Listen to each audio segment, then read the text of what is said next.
this belief that the world is entirely independent of our minds and objective and unaware of us is the kind of scientific fiction in which we operate, and then the real truth that appears to our perceptions, the truth of our immediate experience, is that the mind is a concentric field of diminishing intensity that can draw events and circumstances far from the ranges of probability. Once I had the following experience. It's all anecdotal, you see.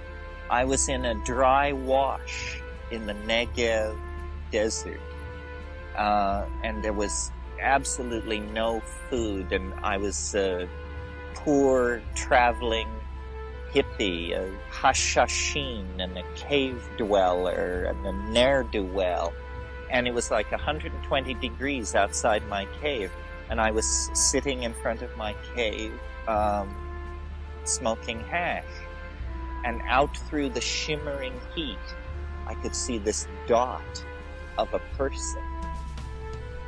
And as I watched them making their way through the rocks and the scrub, I began to have a fantasy about this person.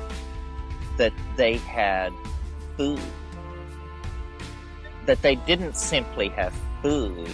That they had Oysters Rockefeller packed in ice.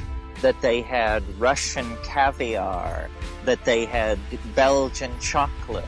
That they had all of this stuff. And, you know, I hadn't had a bath in 3 weeks. There was barely any water in this place. And this speck made its way toward me, getting larger and larger. And finally, it turned into this guy I barely knew, a fellow lost soul. This was in southern Israel 25 years ago. And he came up to me and he said, I have oysters packed in ice. I have Belgian chocolate. And he had gotten a job dishwashing that morning at the King David Hotel and had just quit in disgust halfway through the day and had raided this super fancy 4-star hotel and just had a backpack full of this stuff. And I didn't even bother to tell him. I mean, what am I going to say, you know? I mean, sure, of course. So these kinds of things, and they're very private. You see, nothing happens there except that a guy quits his job and rips off a hotel, except that it is coincident with an internal state, a private musing of somebody else, and when the two things come together, the coincidence of it is absolutely excruciating.